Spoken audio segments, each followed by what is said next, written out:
Welcome to our induction program for the 2014 class into the Oxford Area High School Athletic Wall of Fame. This is our 14th annual, going way back to 2001 as our first year in counting, and we're very pleased to do it again this year. There are a couple of people I'd like to mention in addition to the acknowledgement in the program. We've had a lot of people really help us out over the years, those 14 years, in making this event possible, and we haven't put them in the program, and I want to mention them. Number one, we want to thank the school district for the use of these facilities. The cafeteria and this wonderful auditorium we're allowed to use this gratis, and we appreciate it as far as their support of this organization and our community.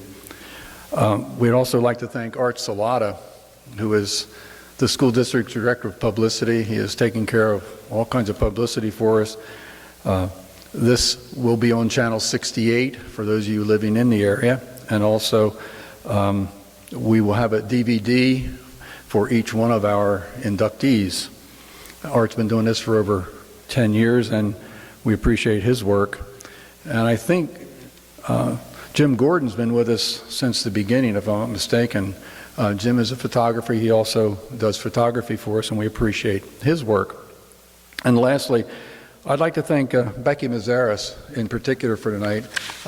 Kathleen Hourwood has taken care of our refreshments for years, and she's, I believe, in South Carolina with her daughter, who just delivered another baby, so Kathleen's helping out in the family. And Betsy Mazaros and Roberta McManus helped out with the refreshments this evening. So those two deserve a special word of thanks for this evening. This evening I would like to also introduce two of our school administrators who will bring us words of greeting. Our first speaker will be the high school principal, Mr. Chris Dormer.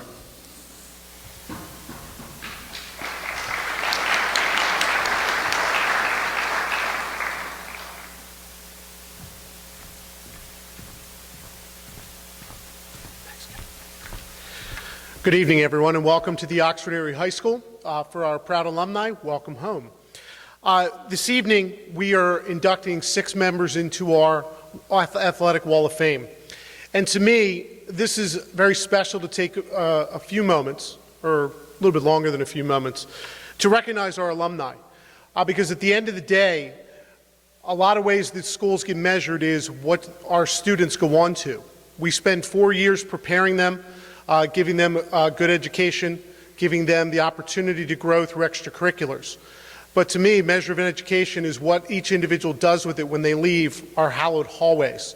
And tonight we're very proud to celebrate 6 of our distinguished alumni and looking at their athletic accomplishments, but also, importantly, how those athletic accomplishments set them up for success beyond high school and in their adult lives. So to our 6 inductees, congratulations. To everyone else, thank you for joining us this evening to celebrate our continued legacy of excellence here at the Oxford Area High School. Thank you.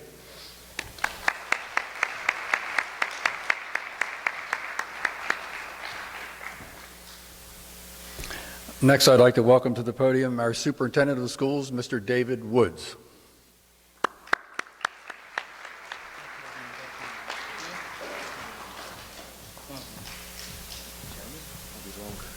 Okay, good. At least. Good evening. On behalf of the School Board of Directors, the administration and staff, I'd like to again welcome you to the 14th Annual Athletic Wall of Fame induction. Michael Jordan, by acclamation the greatest basketball player of all time, was once asked to give his thoughts about facing adversity. I'm sure all of us have seen the artistry that Michael Jordan displayed on the basketball court, and having done so would find it difficult to believe that the player who led the Chicago Bulls to 6 NBA championships had faced any real adversity considering his abundant talent and basketball instinct.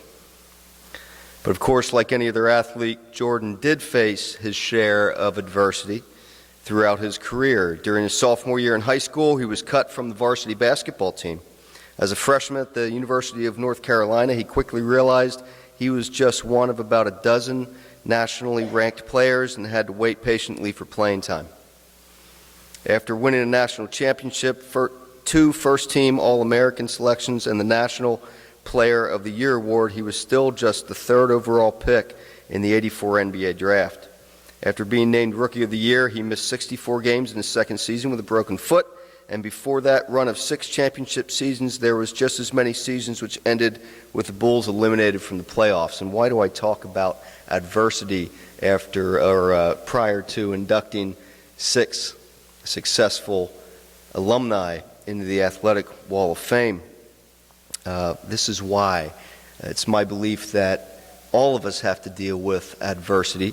And like Jordan, when he was asked about adversity, he said this: if you're trying to achieve, there will be roadblocks. He had them, but obstacles don't have to stop you. If you run into a wall, don't turn around and give up. Figure out how to climb it, go through it, or work around it. And he said that, and Teddy Roosevelt, one of our presidents of the United States, also had a similar philosophy when he would take a walk. He would go either around it, over it, and probably knowing his proclivity, probably try to go through a few things too. But we hearken back to those times, and when we look at our lives, when we hit that wall, these 6 people that we'll be honoring tonight certainly have hit that wall, and they've been able to overcome that to what we would consider greatness,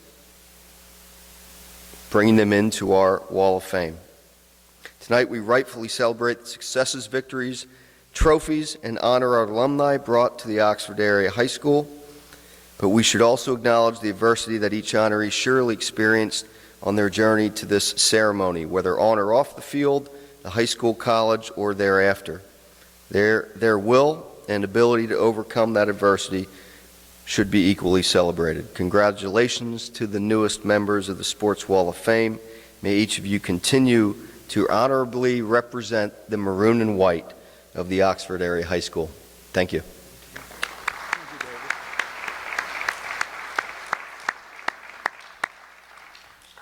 Thank you, Chris and David. And now, for the important part of the program, I'd like our 6 inductees, please, if you would come forward. Their entrance on either side. Take a seat on the stage, and then we'll begin our introductions and our ceremonies. So our inductees, please come forward.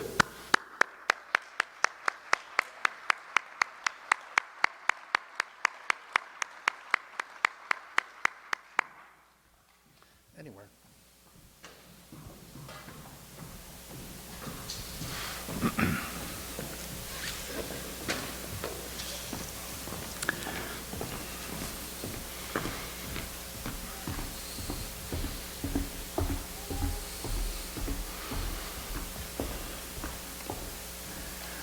I'm going to be sharing the mic this evening with Mr. Howard. I'll be introducing the first 3 inductees, and he'll do the next 3 as we share the podium. It's my pleasure to share the podium one more time with Mr. Howard. And I think it should be acknowledged that he just attended a meeting or a ceremony on Saturday night. He is a member of 2 halls of fame. He's a member of this Athletic Hall of Fame and also the Solanco Area High School Wall of Fame, and I think that deserves a round of applause also. That's not easy to do.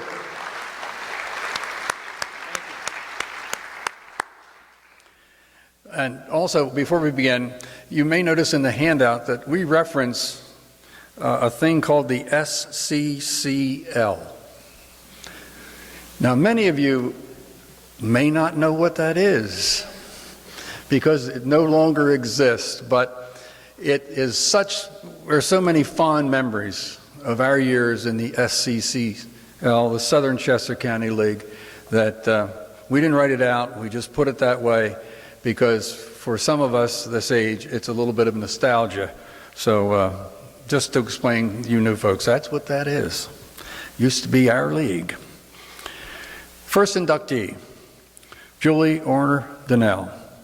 Julie earned 7 varsity letters in track, field hockey, and participated in winter track. She was an all-SCCL selection in track and a member of the 4x4,000 meter record-setting relay team at Oxford Area High School. Julie was a member of the SCCL champion field hockey team in 1998 and 1999, all SCCL in 1998 and 1999, captain in her senior year, and played in the senior all-star game. She played field hockey at Bloomsburg University and was part of a national championship team in 2002. At Bloomsburg, she was on the national academic squad. Julie coached high school track and field hockey and continues to play competitive hockey. Julie Orner-Donnell.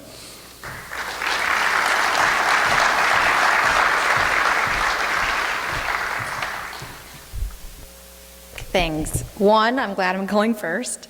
And two, I can't see anything. So these lights are very bright and I love that.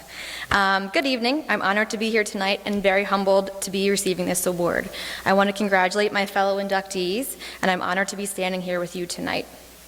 I've been thinking about what I wanted to say tonight for quite some time. I hope my words can convey how I feel about athletics. I would like to start by giving out some apologies first, and I think you'll see why, and then I'd like to tell you 3 stories. One is a story of defeat, one is a story of determination, and one is a story of victory. First, to my apologies. I can't see Mr. Farmer and Mr. Fritsch, so I'm sure they're out there somewhere, but I'd like to apologize for begging you for 3 years to stop making me run the 200-meter dash. I know I said it made me too tired to run the 300-meter hurdles, but that wasn't the real reason. The real reason was that I really hated that race. I wasn't good enough to get first or second, but I was good enough to get third and get 1 point for our team. Thank you for teaching me that it wasn't always about me, but about my teammates. There were many times when our meets came down to a few points between winning and losing, and you helped me to realize that every point mattered, even if it was only third place.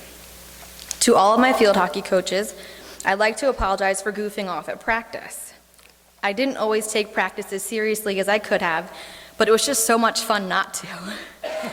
Mr. Ham once told me that I was a gamer. He said that I goofed off at practice, but then come game time, I was all business. He couldn't have been more right, not just about my work ethic, but my personality in general.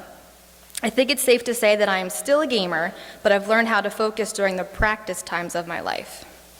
To Mr. Ianson, I'd like to apologize for many things, but what sticks out most in my mind is the time that Emily Snyder and I stole your truck keys and locked ourselves in your truck on that very cold winter track practice day.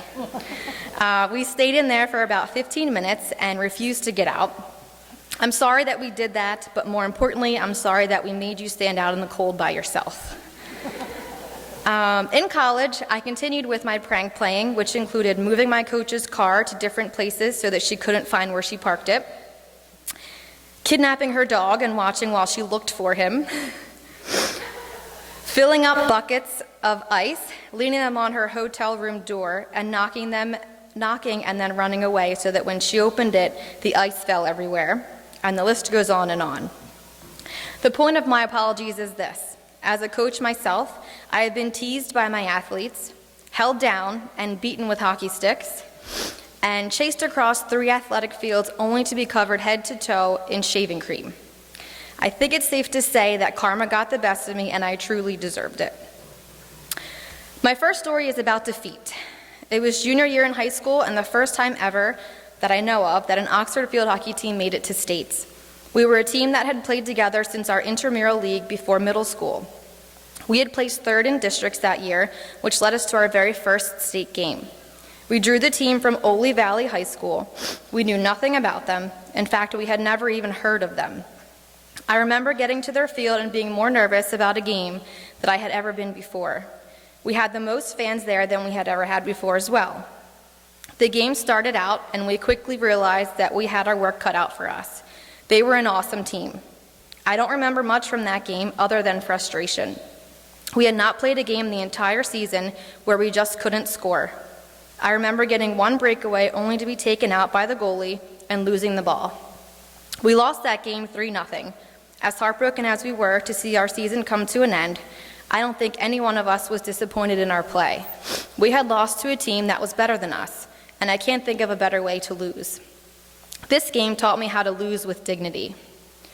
My next story is about determination. Playing collegiate athletics was a whole new ball game for me. I learned within the very first practice that I had gone from being one of the best players on my high school team to a mediocre player. Everyone on my team at that point was one of the best players on their high school team, and I no longer stood out. It was an extremely hard transition for me. Towards the end of tryouts, I remember telling my mom that not only was I not sure that I would make the team, but that I no longer knew if I even wanted to. She encouraged me to try my best, and whatever I decided to do, my parents would support me no matter what. I pushed on, and for 2 seasons, I worked hard, but still wasn't where I wanted to be athletically. I was still struggling with my place on the team and where I fit in. At the end of my second season, I went to my coach and asked how she felt about me changing positions. I expressed the desire to try something new and the desire to be a starter on the team. She told me to go for it and see what happens. I spent the entire offseason experimenting as a midfielder. That summer, I worked harder than I ever worked on anything before in my life. I woke up at 6 a.m. most days and did my conditioning workout. I spent 4 to 5 nights a week playing hockey in 2 different leagues. I met with my friend Rachel Lindsay, who played at Westchester, and we challenged each other by setting up drills, conditioning, and working on our one-on-one skills. I went into my junior preseason with the most confidence I had ever had in hockey. I ended up starting the first scrimmage as a midfielder. My hard work was paying off. 3 games into the season, I was moved back to a defender, and I started as the right back for the rest of the season and my entire senior year. I was in heaven. Not only did my hard work pay off, but I learned that out of all the positions I had played, defense was my favorite. I got more of a thrill out of making the kill than of scoring goals. I had spent 2 years learning from my teammates, watching their every move, and soaking up everything I could learn about a sport that I thought I knew everything about. I had finally found my place amongst my teammates, and I learned a lot about myself. I learned that I really was capable of accomplishing my dreams with hard work, perseverance, and honesty with myself. That hard work from myself and my teammates turned into 2 PSAC titles and 2 national championships.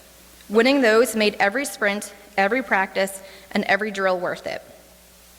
Finally, a story about victory. My senior year as a high school track athlete proved to be my most rewarding.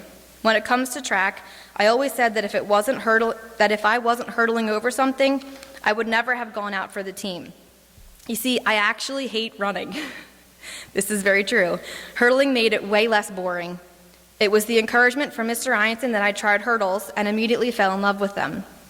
I had spent 4 years working on my start, my steps to the first hurdle, trying and trying and trying to 3-step in between hurdles, pulling tires to work on form, and watching hours of tapes of myself going over hurdles. It finally all paid off at league championships, probably the most nervous I had ever been about any athletic event in my entire life. I had made it to the finals of the 100-meter hurdles, and I knew there was a good chance that I could win. There was an athlete from Unionville by the name of Summer Hess, a name that haunted me my entire career. We were always neck and neck, and so it only made sense that in the finals we were right next to each other. I was in lane 4, and she was in lane 5. Race time came, and I knew it was either going to be me or her crossing the finish line. First, the gun went off, and we were again neck and neck for the first 6 hurdles. I could feel her pulling away in between the 6th and the 7th hurdle, so I switched back to 4 steps. If I would have switched at any other hurdle, I wouldn't have won that race. By switching when I did, I ended the last hurdle with my strong leg, which gave me the inch lead that I needed to win. I remember my dad standing at the finish line and giving me the thumbs up that I had won, and it wasn't long until I realized that I had accomplished what I had always wanted to do in track, win a solo league championship event. That race could have gone either way that day. Winning that race taught me to win with dignity. I'd like to talk a little bit about the coaching aspect of my life. Coaching has brought a whole new vision for me to the sport of field hockey. I am a part-time assistant coach at Avongrove and just returned after taking 3 years off to spend time with my kids. Before that, I coached for 7 years and started right after college. I love coaching. I love the girls, I love teaching the sport, and I love being able to go out to the field after school to relieve the stress of the day. I wouldn't say that I'm a great coach, but I strive every day to be one. I love giving back to a sport that gave so much to me. I've had the privilege of coaching alongside Sandy Lighty for my entire coaching career at Avon Grove.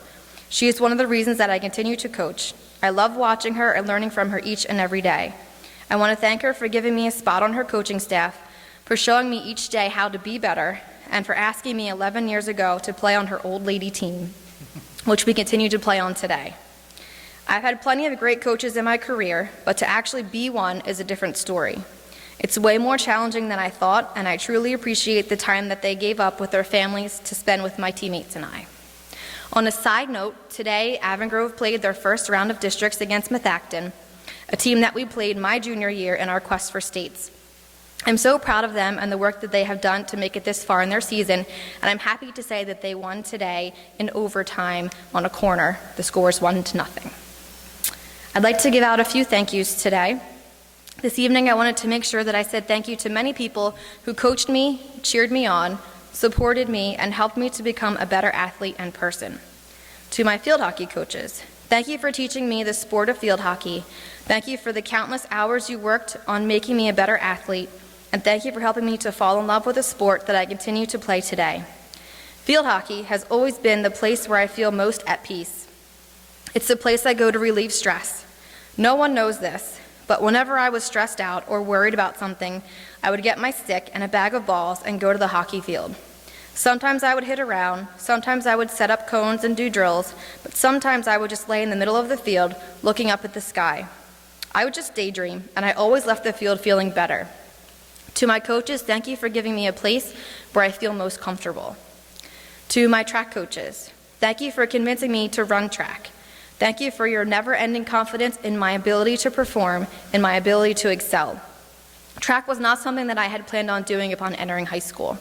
Before that, I played softball for 9 years and had planned on playing in high school. Then I went out for the winter track team and I fell in love with hurdles.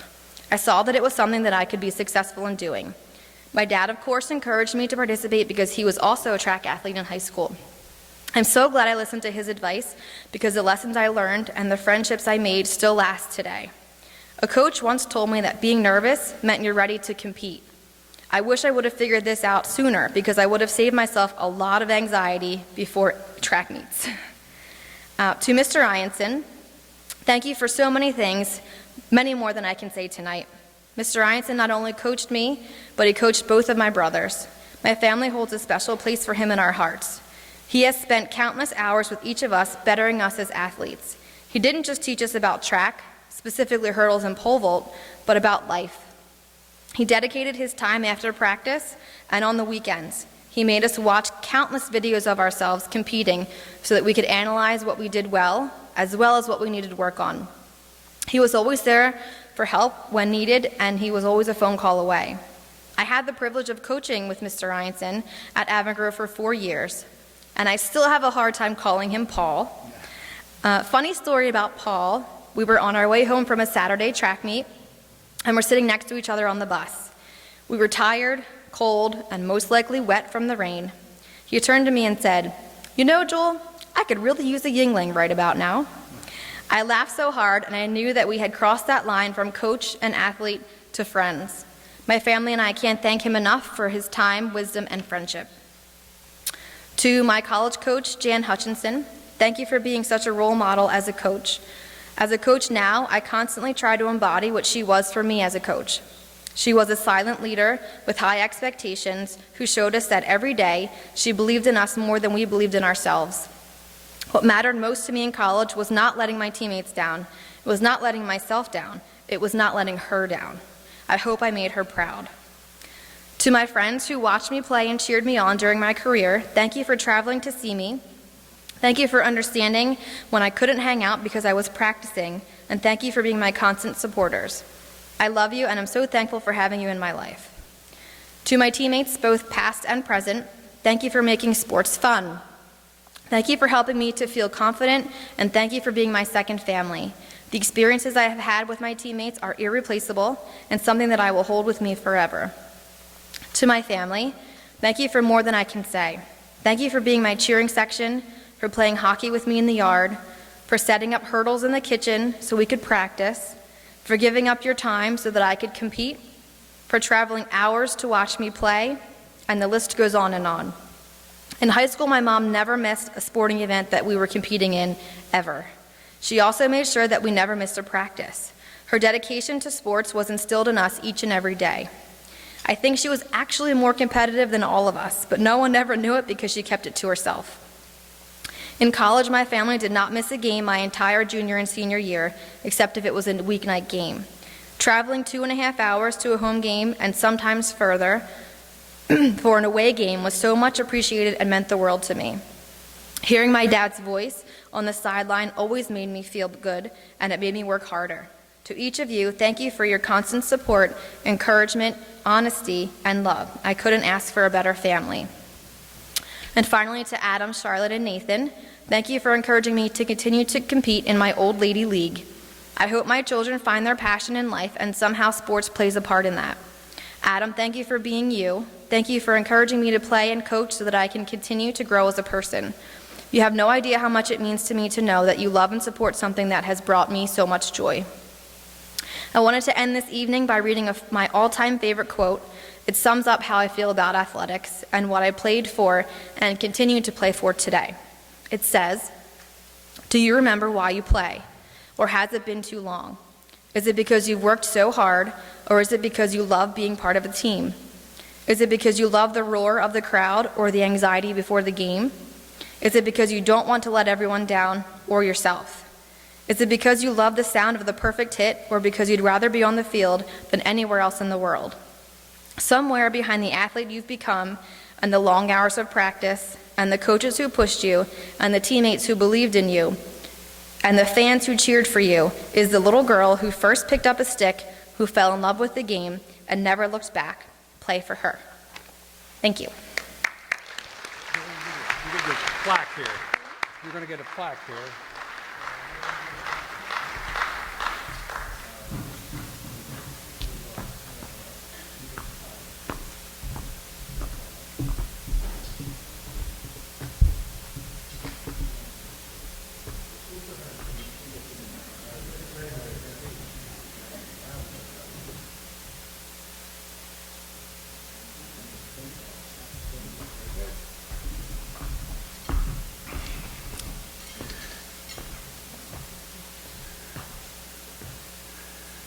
What do you want?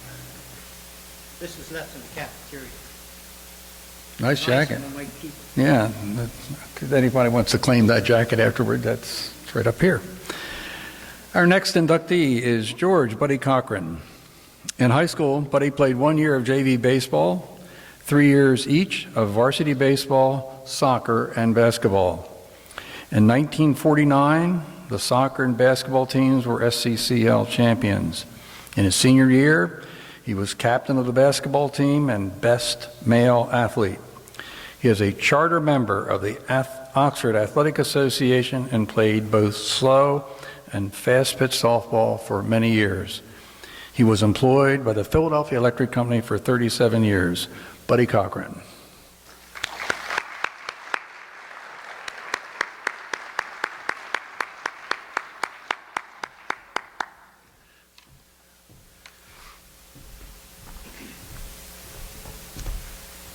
Thank you very much. And I thank the committee for having the privilege of being here tonight. And I wrote a little speech, but when I left the house, I left it on the table, and I called my son, because he was coming up later. I didn't think he was going to make it, but he made it.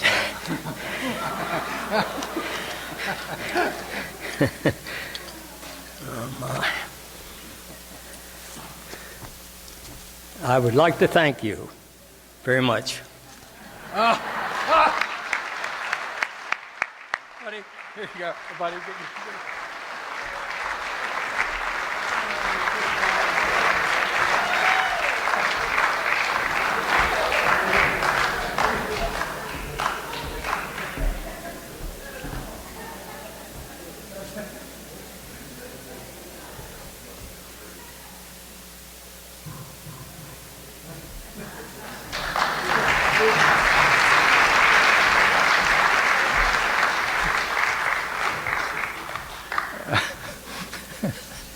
That's pretty good.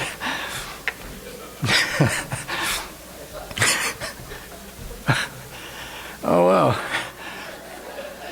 I knew that was coming from Buddy, to tell you the truth. I've been sort of warned.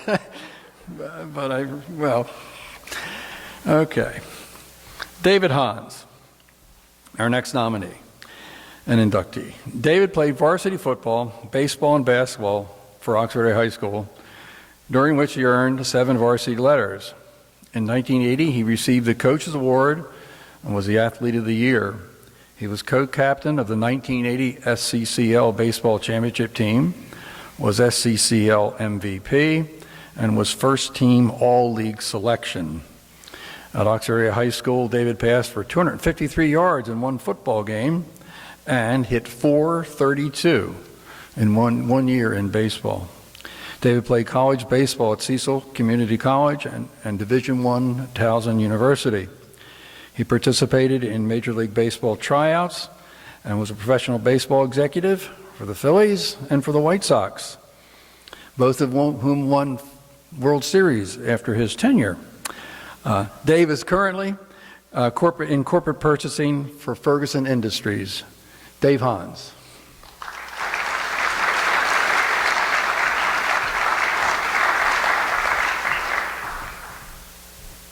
Thank you very much. The first thing I'd like to do is have everyone stand, if you would, for just a moment. I think I'd like to take a memory of a good friend, a coach. I think most of you will remember him. Tom Grugan died earlier this year. So if you'll just bow with me for just a moment of remembrance of Tom Grugan.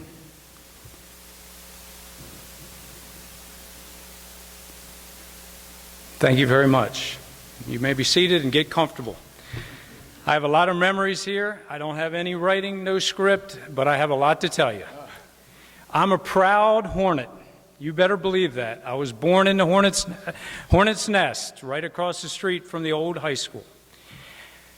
I was there when the basketball team, when Benny Bond and Donnie Dyer were in the state finals, I was there. My family took me to all the games. I went to the Palestra. I went to the little box that they played in with Ken Howard as the coach. The Hornet was there. Then, after that, I was there when they played against the gentleman from the University of Maryland that we played Mansfield High School. Tom McMillan was the center of the basketball team. I was at that game. Football started in 1969 in Oxford.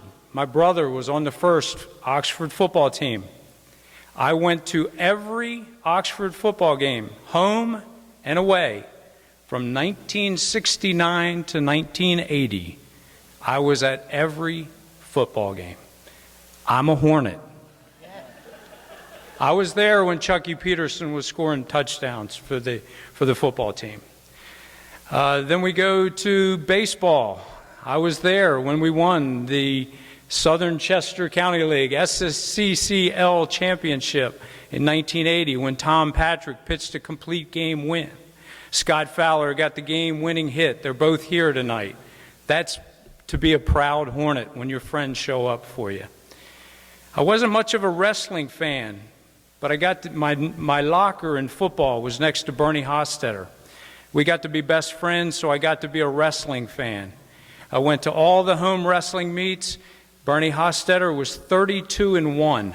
I was there when he lost, and I was there in the regional final when he was winning 7-1 in the regional final, and the guy broke his leg. And Bernie didn't win the state championship. Bernie was going to try to make it tonight. I can't see out there to see if he's here. But I want him to know that Bernie Hostetter is a state champion. He will always be the state champion to me because he would have won that year.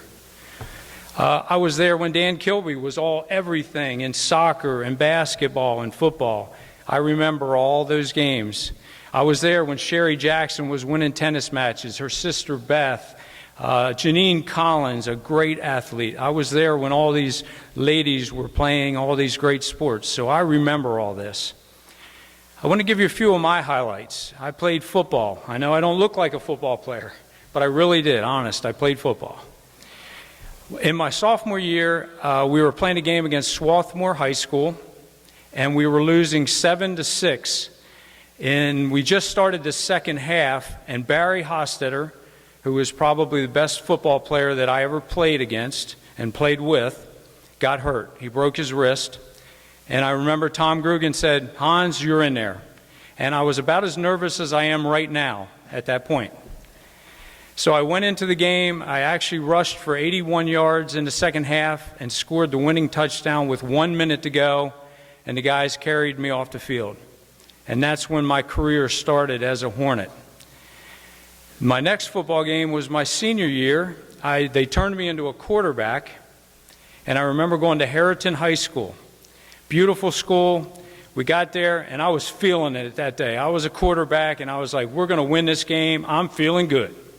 We get out on the field, and we get the ball. I throw the ball to Fowler. I throw the ball to Hostetter. I throw the ball to Ritchie. We move down the field. We're inside the 10. Woo! I throw an out pattern. I throw it on the out pattern. The cornerback steps in front of my receiver and goes 100 yards, pick six, for the touchdown. I said, don't worry about it, guys. I'm feeling it. We're going to do it. Let's get back in the huddle and go. I throw the ball to Fowler. I throw the ball to Hostetter. I throw the ball to Ritchie. We drive down the field. We're inside the 10. The coach comes out, gets in the huddle. He looks at me in the eye. And I said, I'm a senior. I want to throw a touchdown pass. He said, okay. He called a pass play. I back up. I look across the middle. There's a guy wide open right at the goalpost. I throw it right to him, hit him right between the numbers. He dropped it. He dropped the ball. He came back to the huddle. I said, shake it off. Don't worry about it. Hostetter was open. Fowler was open. And you were open. Run the same play. It's touchdown. I back up. I look to the right. I look to the center. He's right there in the center again, and he's wide open. I throw it right to him, right in the hands. The safety steps in front, intercepts the ball, and takes it 105 yards for a touchdown. I said, don't worry about it. We're still coming. We're moving the ball, guys. Stay with me here. We get the ball back. You know the story. Hostetter, Fowler, Ritchie down the field. We're inside the 10-yard line. Coach Robinson calls timeout. He comes out in the huddle, and he looks me right in the eyes, and I said, run the ball. I hand the ball off to Dave Montgomery. He goes in. He never got touched. Touchdown. So now, 34 years later, I stand in front of you. I've thought about this every night for 34 years. I broke the high school record, 253 yards passing in one game. I've been thinking about this. I want the record keepers at Oxford to think about this. If you count my interceptions as receptions, because they did catch the ball, I threw for 458 yards and 3 touchdowns.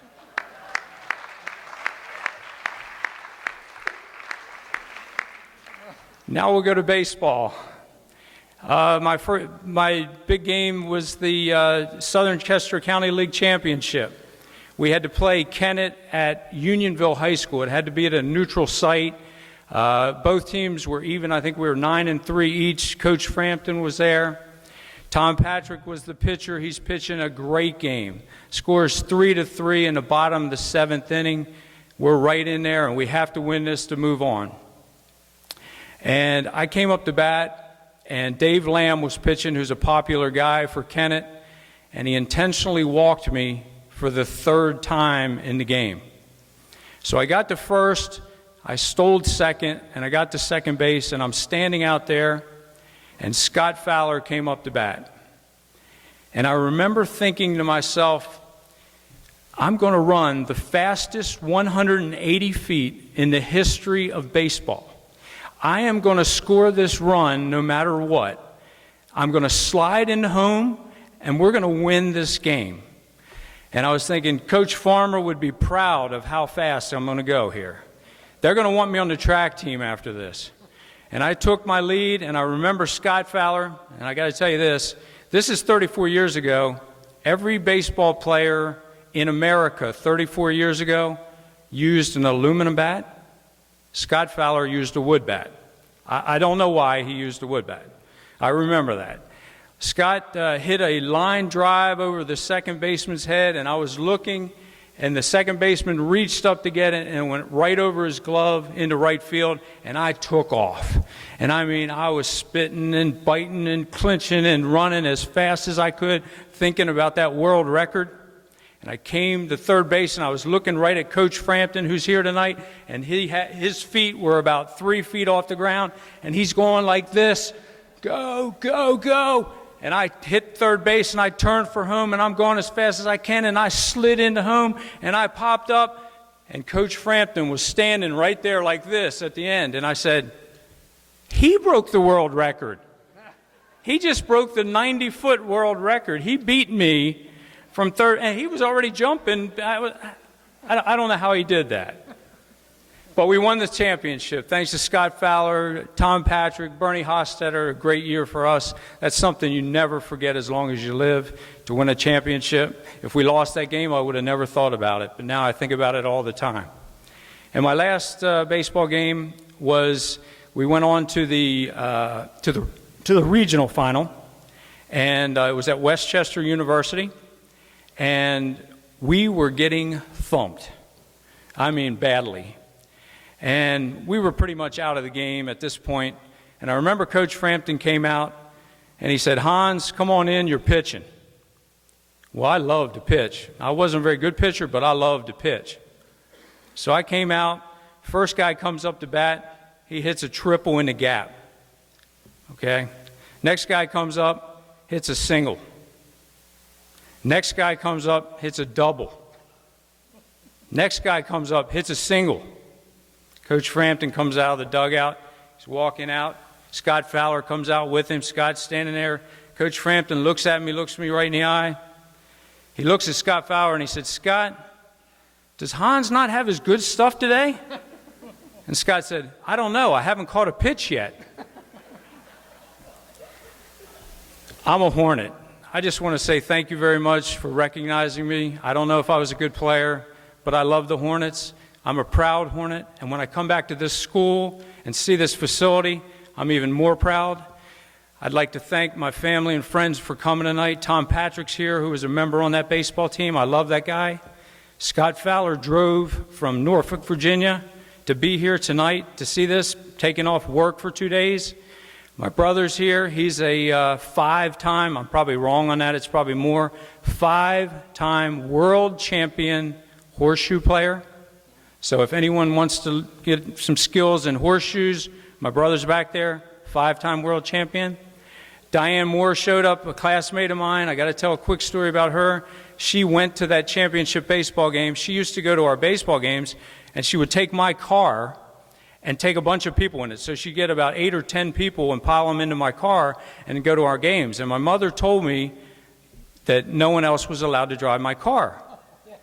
So I remember when we went to the championship game, she worked in Avondale, so she passed, I guess, Diane in the car. And she said, Dave, did you take the car to the game? And I said, no, ma'am, I took the bus. I didn't lie. I did take the bus. But Diane took about 8 of my friends to the baseball game in my car. So I'd like to thank all of them for being here tonight. I'd like to thank all of you here, and I thank Oxford High. Thank you very much. Take the placard, Dave. Good job.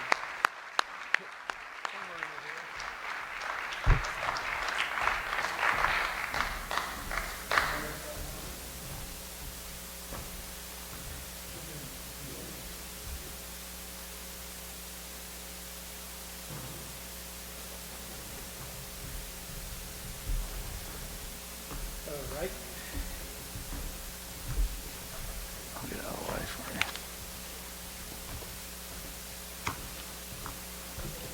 you. All right, second part of the Ken and Ken show.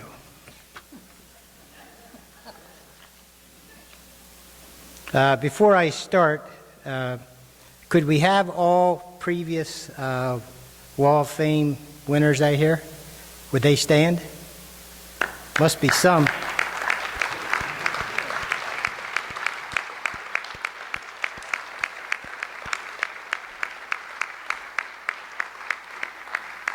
Thank you. Well, I think tonight you may have witnessed the longest acceptance speech and the shortest. I'm not sure about the longest, but I knew it was the shortest. No, you did fine. You did fine. I think you and Buddy got together and shared the time, and he took 4 seconds.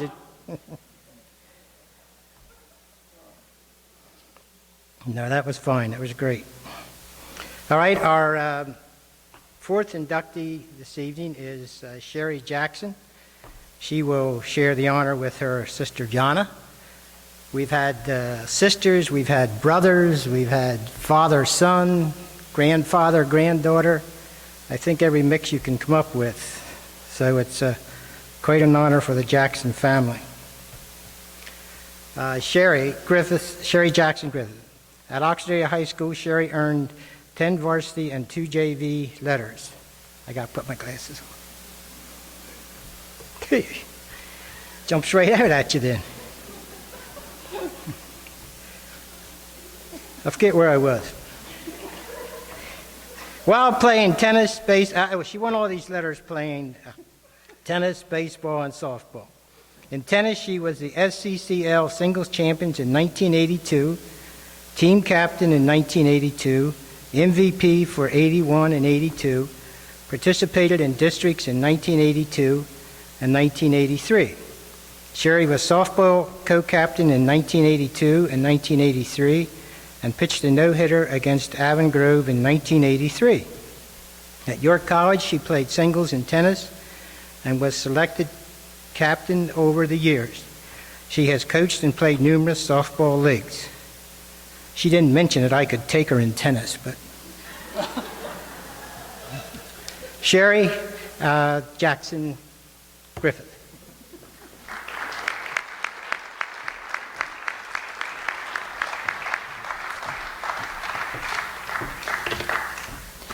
I'd like to thank the Oxford Sport Boosters for this, for allowing me to have the opportunity to speak here tonight and for putting together this induction ceremony.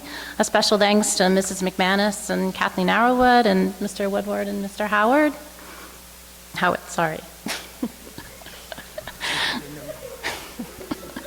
It is such an honor to be recognized and inducted into the Oxford Area High School Wall of Fame. It is humbling to receive this award because I didn't play sports at Oxford for recognition or fanfare. I played sports in high school because it was fun, because I loved tackling a good challenge, and I loved the friendships that I found here. I'd like to thank my tennis coaches, Mr. and Mrs. Grafe, and my basketball coach, Mr. Neidig, and our softball coaches, Mr. McCarthy and Mr. Gold, for taking the time out of their family lives to coach me and my teammates during those years. Unfortunately, it wasn't until my husband Rob and I became parents and began raising our children as athletes that I truly realized the value of these coaches and the life lessons that they taught me. Their repetitive lectures, which we affectionately referred to at times as never-ending rants. The endless suicides for mistakes and maybe for sometimes getting a little out of line. The wins, the losses, these coaches taught us how to deal with adversity and to work together as a team to achieve success. I would be remiss if I didn't thank my family members that are here tonight, my husband, Rob, my amazing son, Robbie, and I have to give a shout out to my daughter who couldn't be here because she actually plays a college sport right now. I want to thank my mom. She was my silent but strong supporter during those years. I never heard from my mom from the sidelines. She was busy worrying somewhere and saying a few Hail Marys. Mind you, let's make it clear, she wasn't praying for a win. She was just praying for the strength to get through another complicated emotional dinner time because when the competition was all over, because I don't know if you know this, but my sister Beth and I both competed together, so undoubtedly one of us lost and one of us won, and it caused for a very interesting dinner. Tagging along with my mom was my little sister. Jonna took advantage of those 6 years. Counted up, she sat there through 18 sports seasons between Beth and I. She began her high school career well-educated and went on to have her own athletic success and became part of this Wall of Fame earlier in the years. My dad, on the other end, was a parent who supported me the loudest. I never had to look around to know where he was in the stands, but he was always encouraging, positive, and I greatly appreciated everything he said. But I have to thank my dad the most for his endless hours on the tennis court, coaching my sisters and I. and for putting his life on the line to help me to attain success. Most of you won't understand that, but in the winter, my father used to catch me in preparation for the softball season. Unfortunately, we didn't have a big gym to practice in, so we would practice in the basement. I would pitch between two cockeyed door frames. Many balls ricocheted off those door jambs and hit my dad and caused him much bodily harm. To this day, I'm quite amazed what a father would do for his daughter. And Beth, thank you. You were the inspiration on the court for me. I know I was the sassy sister, but you were always the true role model. When I stepped on the tennis court freshman year, I met my first challenge. You had already proven your success through your grit and determination. You set the bar really high, and I had no choice but to get to work. I want to thank you for taking every opportunity to kick my butt and to teach me the meaning of true humility. In closing, I just want to thank Oxford Area School District again and the Sports Booster for this award. Thank you.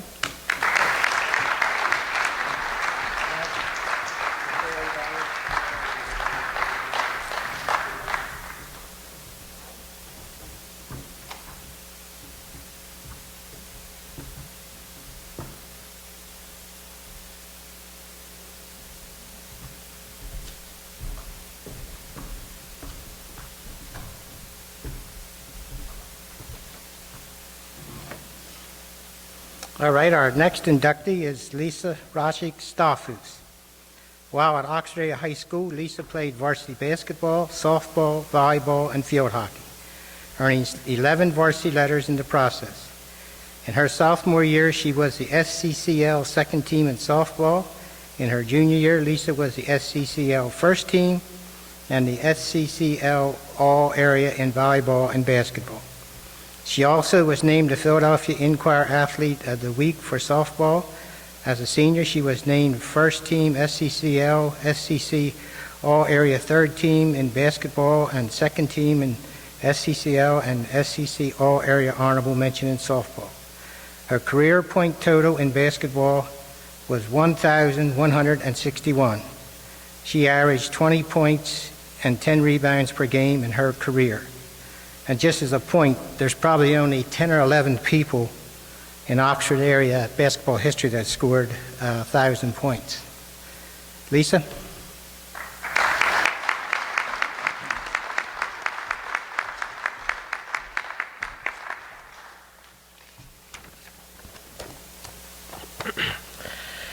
Thank you so much for inviting me here tonight. It's an honor. To come back to my high school and receive this award 14 years later, I really can't believe it's been that long. I still think of myself as a teenager, you know. This was a good time of reflection for me as I look back and saw how much I've grown over these years. God has been so good to me both then and now. I had an awesome high school experience. I loved to go to school, and I loved playing sports. Thankfully, I was given the gift of athleticism to keep me going through high school. It was a lot of fun, and I have a lot of good memories. Like the time of my sophomore year in basketball, when 2 seniors got reprimanded and had to sit out, I knew I had to step up to the plate. We were at Academy Park at a tournament, and we ended up winning that tournament. And I just had to laugh because I had bragging rights then, because one was my sister that got left out. Another memory I have is my freshman year. We were playing softball at an away game at Kennett. We had a lot of talent for softball, but sorry, Mr. Gould, we can never really seem to get it all together. But that game we did very good, and we ended up winning. Although not as bad, I still am competitive. Just ask my husband. We learned early on in our marriage that most of the time we just don't play games together. He gets mad at me because I win all the time. I'm just kidding. I always thought to do good and be the best that I could be. I was always trying to do better than my siblings, Maureen, John, and Carolyn. I am thankful for them because I always had someone to compete with. In fact, my brother could not be here tonight because he's in Argentina right now playing for the National Softball League for the U.S. My sister Carolyn and I used to play one-on-one quite a bit, but got less and less the better I got. She would win every game except once. That was the last time we played until a few months ago. She beat me again, but I really didn't care so much. My expectations have changed the older I get. I would like to thank my parents for taking and picking me up from practices and games. If I didn't have any other way of getting there, I could count on them to be at every game cheering me on. My dad even took a job driving a school bus so he could drive our sports bus. Since he would be there anyway, he figured why not. I also knew that he didn't like basketball very much, but since we played, of course he did. So thank you, Mom and Dad, for being my chauffeur and being supportive of me in the challenges that I have endeavored to pursue. I love you guys. I would like to thank my coaches, especially Mr. Kodish, for taking so much time and helping me to be a better basketball player. My sister and I would spend countless hours of shooting and counting all the shots that we took and how many we made. And it was thousands at a time. He had a lot of time invested in me. Mr. Emling was also a wonderful coach, not only on the court, but his door was always open in the classroom if I needed some advice. Thank you to all the other sports fans that faithfully spent time investing in myself and other children's lives. It makes a world of difference. I loved having people come up to me that I didn't know and tell me good game, even when I didn't think it was. Children need to be encouraged from other people other than their parents, because some may not even have parents that tell them any encouraging words. Children need to know that they are loved. We need to know that we are loved, and God is love. If you can get involved in a child's life, do it. Take the opportunity, help them to know. I had the opportunity about 4 years after high school to be invited to the Oxford Lighthouse Youth Center to volunteer and help with the kids there. And what an advantage I had because I played basketball. The kids loved it. It was key in talking to some of the children that attended there. I also got the chance to see some girls' basketball games and got to take the kids to their games. What memories did it bring back? It was also the Lighthouse that I met my amazing husband, Devin, whom I couldn't have picked by myself. God knew how you were just the one I needed to do life with. And yes, he is from a rival school, Octorara. Yeah. But we all know who the real OHS is. We now have 4 children, Reagan, 7, Jaden is 5, Jordan is 3, and Estella is 18 months. Each is unique in their own way, and it is fun to see them grow and develop. I am still amazed how God has entrusted me to care for a child, let alone 4. How much joy they bring to me. At times, I think of myself as a teenager back in high school, and then I feel the aches after I try to run 7 miles with a friend cold turkey in the middle of February, just after having a newborn. Then I remember that, yes, I am getting older. I would like to say that now, even though I do not play on any sports teams, I still like a challenge and take up the offer when asked. I can even embarrass my husband when I play on his softball team when they don't have enough guys to play. I also like the look on people's faces when they ask me to play, and then they realize that, yes, I do have some talent. I took up a new sport since high school, running. I always hated to run just to run.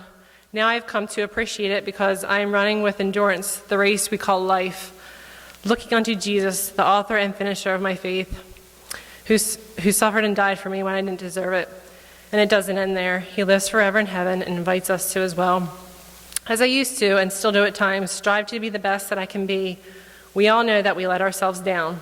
There will always be someone or something better out there, or that's what the world wants us to see. But Jesus has changed that for me, and I ask him, instead of myself, how do you want me to live today? Because we all know that each day is precious. It is a gift. When I think I let him down, I know he's faithful to forgive me. I'm going to have times when I mess up and hurdles to jump over, but God's grace and loving arms will be there to pick me back up or help me soar over, if I will only trust him to do it. That is why I am thankful that it is only by God's grace that I have been saved and not from my own works. I look forward to the day when my Jesus says, well done. With his help, I will have fought the good fight, I will have finished the race, and will have kept the faith. I invite all of you to join in this race with me. It will be worth the crown of victory in the end. Thank you again for the opportunity to receive this award. Thank you.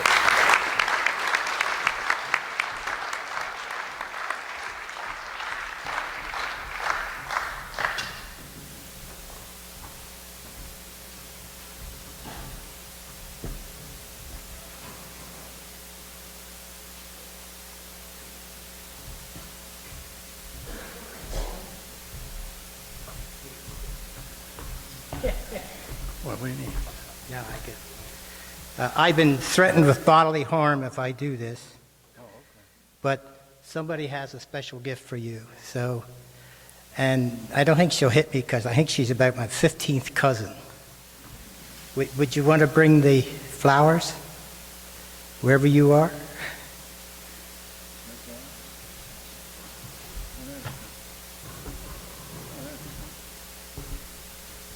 You can.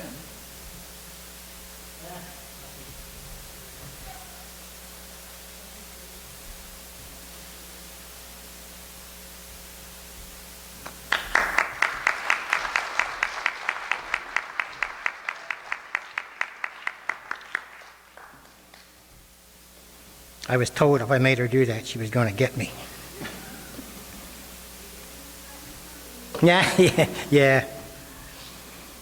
All right, our next inductee is Dana Bailey. Dana participated in track, cross country, and for 4 years at Oxford Area High School. She was the first girl to compete in the state cross country meet in 1986. She was old. She could really run. Sorry. She was MVP for SCCL in cross country at Oxford High School. She held the 1 and 2 mile records in track, was all SCCL in 1987, and was a member of the record-holding 32-meter relay team. In that same year, she set the SCCL record in the 2 mile race. Her career continued at Swarthmore College, where she had a record-setting career in track and cross country. In her senior year, she received the prestigious Denny Rath Award for Achievement in Interscholastic Athletics. Dana?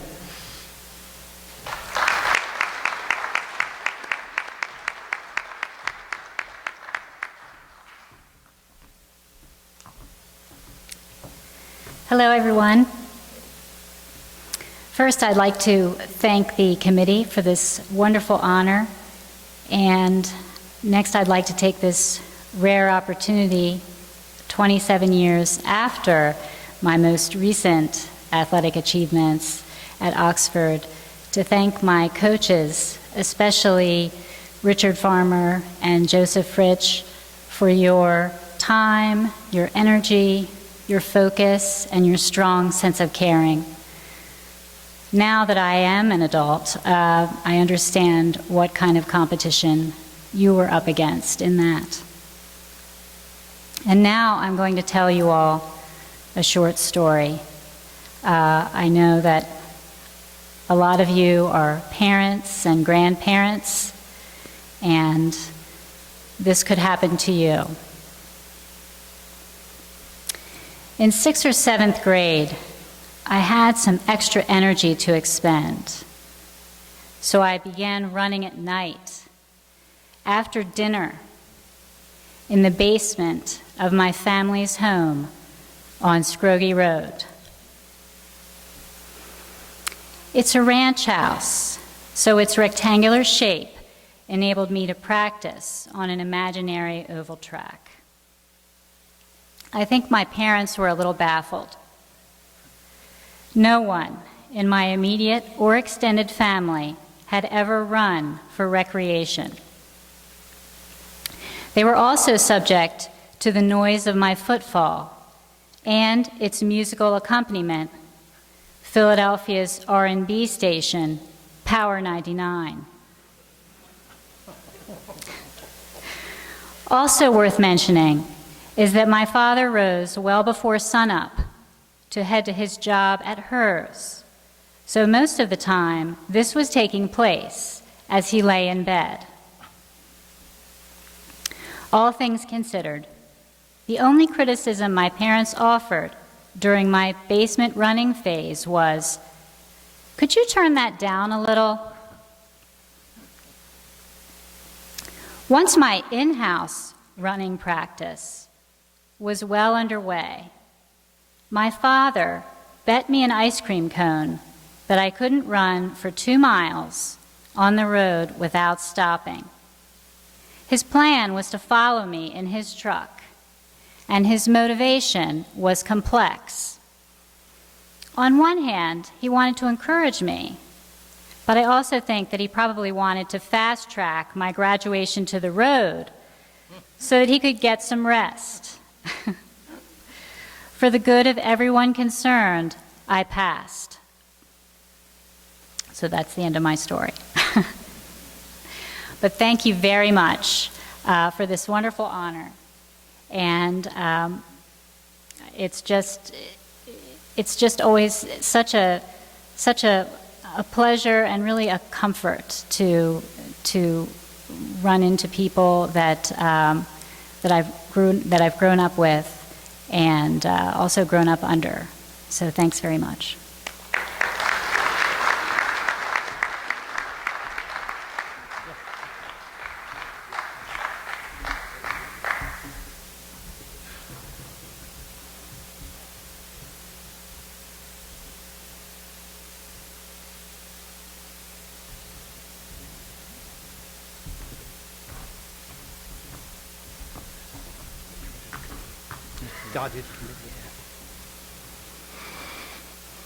All right, thank you and congratulations to all the inductees. You noticed how Ken let me introduce all the good-looking ladies, except Julie. But it's been a good night. Things like this don't just happen. People plan them, people work on them. And at this time, I would like to introduce the committee. Kathleen Arrowwood is our chairman, and she's in South Carolina taking care of her new grandchild. Dick Farmer, if these people would stand, then we would introduce them. Ken, Bill Ringler. Bill does a lot of research for us and handles the newspaper articles. Roberta McManus, who prepared the food tonight. Rich Frampton, a longtime member.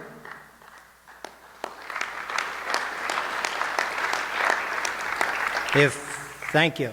If anyone would like to join the committee, you're certainly welcome. We do need help in nominating people. Give us, just don't see us on the street and say, I think so-so ought to be in.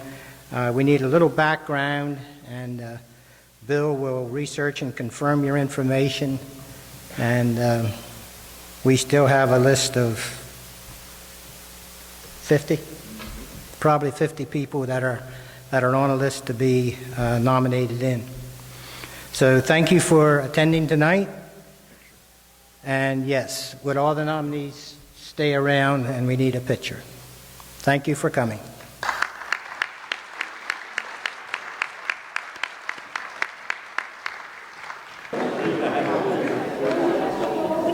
All right.